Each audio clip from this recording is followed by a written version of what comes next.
Have you guys heard of a little streaming service known as Disney Plus? I'm pretty sure you haven't, since it's pretty obscure and it only has over 100 million subscribers. So anyways, ever since Disney bought out 20th Century Fox in 2019, wow, was it actually 3 years ago? Anyways, when Disney Plus first came out, they promoted The Simpsons coming to their streaming service. They had an entire ad dedicated to promoting that they had it, which, to be fair, is a big deal since it's one of the biggest and most well-known television series to be aired. However, I don't want to sound like an advertisement to Disney Plus, so to make an attempted long ramble short, Disney made a bunch of shorts for The Simpsons. At the time of this recording, there are only 7 Simpsons shorts to Disney Plus, and I'll be ranking all of them. I'm aware that The Longest Daycare and Playdate with Destiny were theatrical shorts for Ice Age, Continental Drift, and Onward respectively, but they're on Disney Plus. My only rule is that if it's on Disney Plus, it'll count for the ranking. That means I will not be ranking any of the shorts that appeared on the Tracy Ullman Show. Maybe that'll be a separate video for a different day, but I'm not too sure if that's going to even be a video because I don't want to sit through and review, no joke, 48 shorts, especially if this video is a flop. So with an intro that looks way longer in my script compared to the actual video, let's begin the ranking. Alright, let me just say that this is easily the worst short that exists out of all these shorts that come out of Disney Plus. Why is that, you ask? Well, most of the short is nothing but a literal advertisement for Disney Plus. You might think, oh, it doesn't sound that bad. I mean, after all, they gotta advertise a streaming service, and they can easily use a series as recognizable as The Simpsons to convince people to buy it, and that would be something I would agree with you on. But the problem is that you need to already pay for Disney Plus to watch an advertisement for Disney Plus. Now, you might think I might be exaggerating with that statement, but most of the short is nothing but Lisa singing about how fantastic Disney Plus is. And now I can't go an entire sentence without mentioning Disney Plus. However, aside from this being a literal advertisement for Disney Plus, what other problems does the short have, you ask? Well, first of all, it's unfunny, such as jokes like, Goofy is dumb, Donald sounds like he's choking, and is hard to understand.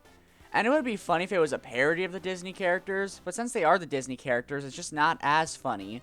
Also, characters like Wreck-It Ralph just look beyond out of place and it becomes jarring to look at. Like, why are some characters like Doctor Strange yellow, but then Elsa's normal skin color? It looks wrong.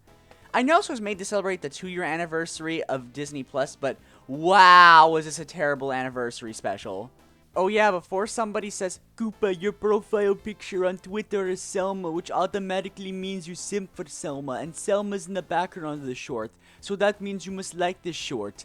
And to answer that, although I think Selma is a good character, just because she's in something doesn't automatically mean I like it. If I wanted to look at Selma, then I would literally watch an episode of The Simpsons that features Selma as a main character, because to me, that makes common sense. Also, Sideshow Mel saying, I can't believe you're getting away with this, is such an unfunny line. Like, honestly, they're acting like they made some offensive joke when this whole short is one of the most inoffensive things I've seen. The whole thing reeks of being corporate friendly. The only nice thing that I can say about this entire short is, at least the backgrounds for Moe's Tavern look nice, but that's about it. It's a shameless ad, but at least everything else is better than this garbage. Okay, so first of all, I just want to ask, why is this on Disney Plus? First of all, this is literally just a music video. Second of all, you can literally watch this for free on YouTube. So this has less of a reason to be on Disney Plus. However, since you can watch this on Disney Plus, I unfortunately have to put this in the ranking. So here's my first problem. This whole thing is in Spanish, and truth be told, I'm only complaining about this since you can only hear it in Spanish. Mi español es muy mal y español es muy difícil para comprender. So the plot of this entire music video is that Homer uses his phone, and Marge is mad at him, and she leaves him, and then Homer gets sad and wants Marge. So then what I assume to be the lead singer of Bad Bunny comes out of the TV and helps Homer. Most of the jokes in the short is, this thing looks like Marge's hair. That's it. That's the joke. They also bring back the meme of Homer going in and out of the bush because why not? And weirdly enough, Patty and Selma kind of help Homer, basically telling him they haven't seen Marge. To be honest, seeing Eilish to do anything nice to Homer is weird, especially after they literally kidnapped him to prevent Homer from remarrying Marge one time. Wait till he finds out the key isn't the key, but just a hotter sauce. Yeah, I wish I was joking when I said that. And that might be the worst thing they've done to Homer. However, we can't be talking about Simpsons episodes. We're here to talk about the Simpsons shorts. So yeah, to be honest, it's just a generic music video that adds nothing. The conflict gets resolved with Homer going to a Bad Bunny concert, and then the singer breaks Homer's phone. The only positive thing that I can say about this quote-unquote short on Disney Plus is that at least you can watch it for free on YouTube. It's not Plusiversary where you gotta pay for Disney Plus just to watch an ad for Disney Plus. So count your blessings! So this is the newest Simpsons short that was made for Disney Plus. So here's the funny thing. This was released during season 33, which the most fans of the series actually think is a good season. I myself cannot tell you if it's good or not, since the only episode I watched from that season was Pixelated and Afraid, and even though I thought that was a good episode, I literally cannot judge an entire season based on one single episode. So the general plot of this is just Lisa wants to play the sax, but everyone in the family interrupts her and doesn't want her to play, so then she plays Under a Bridge, which Billie Eilish meets her, and they play the Simpsons theme song, and that's it. No joke, that's literally all that happens. It's a short where nothing happens, and all it shows is that the Simpsons team wanted to work with Billie Eilish, but they didn't know how to, so they just shot out a short. There's one thing I will give the short, though. There is a single time where I chuckled, and it was a joke about Billie Eilish getting rid of an orchestra for some kid she found under a bridge.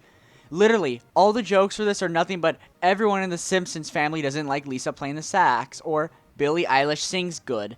And it's not even implemented well. Like, oh yeah, everyone in the retirement castle gets younger. Patty and Selma shut down the DMV to listen to music. The three-eyed fish looks like he got high.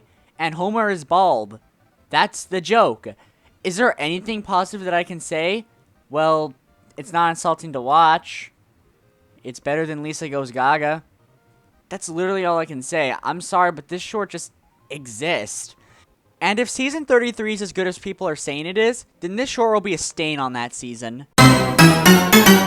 So this is the Simpsons tie-in short with Marvel. If I remember correctly, this was used to promote their new Loki series on Disney+.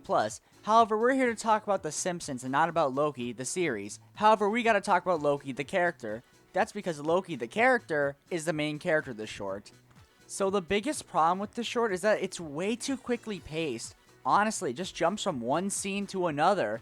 Now that might sound like a good thing, but it's so abrupt. Like one scene, Lisa gets teleported to this dungeon with Thor's hammer, and immediately after she just chucks Loki into the stratosphere. Well, I'll give the short this, it has one funny joke about Disney buying both Marvel and Fox. But that was only in the background. But to be fair, that made me laugh more compared to the other shorts that I've talked about so far. Small nitpick, but why does Loki have his normal voice when seeing Lisa, and then immediately swapping to Bart's voice in the next scene? Like, it's well established that Loki can change himself, but I don't remember when Loki can do that with other people. You could say that's the joke, but it literally happens within the span of 5 seconds while Lisa was watching. So that either means Lisa wanted to get revenge on Bart, or the writers didn't care that much. I wish I could say more about how this short sucks or whatever, but to be honest, it's just a forgettable short with next to nothing to talk about. And I have one last thing to say, but this is more for the Simpsons wiki. You did not get everyone in appearances. I see Selma, Patty, Dr. Nick, Dr. Hibbert, Hans, Miss Hoover, Wolfcastle, and Maggie. Come on, Simpsons wiki, I'm supposed to rely on you for Simpsons information, not the other way around. Okay, I'm stretching the length that I'm talking about when it comes to this short. Just know that it's boring, and the only way that I can transition from this to the next short on the ranking is by showing Ralph chuck Loki around. Okay, enough of that before Disney or 20th Century Fox or Marvel gives me a copyright strike. Okay, so this is kinda unrelated to what I'm talking about, but I'm actually writing this part of the script on May 4th, which is also known as Star Wars Day, which is fitting since the short was made to promote the fact that Disney has Star Wars in it. Yeah, this short isn't too memorable. Every possible joke that you could think of that they would do with Star Wars is here. They have a lightsaber joke, a carbonite joke, a joke about the Force, joke about the Death Star exploding. The only thing that was slightly interesting was the joke about the oversaturation of BB-8. At least I think it's a joke. Otherwise, why would the team behind the short put at least 10 BB-8s inside of one room? Actually, the shot is reused from another short called The Longest Daycare, but we'll get to that short eventually. So anyways, we get a slightly interesting fight between Maggie and Baby Gerald dressed up as Darth Maul. Why you'd reference Phantom Menace is beyond me, but whatever. Anyways, this fight just kind of ends with Maggie being trampled by an entire bookshelf, but oh, she lives, and I guess she has Yoda ears now. Anyways, there's this joke about beloved characters never dying in Star Wars, but the last time I checked the sequel trilogy, they killed off every character from the original trilogy except for Chewbacca. Also, Finn is alive in the sequel trilogy, but he's the only character that I actually like in the sequel trilogy. However, I don't want to rant about the sequel trilogy or anything like that, and besides, now the short is over. It's another short that just kind of exists. It's not funny, and it just kind of exists. Oh yeah, they also show Selma being married to Chewbacca because I guess we gotta have another joke about Selma being married as if she hadn't been married to various different characters several times. I swear, by the time the show ends, Selma's last name's gonna be so long it's gonna be longer than every Harry Potter book at this rate. It's just a shittier version of The Longest Daycare with the Star Wars name slapped on it. However, if there is one thing I will give the short credit, it's that the lightsaber fight was slightly interesting. And something slightly interesting happening is more that I can say compared to everything else I've talked about beforehand.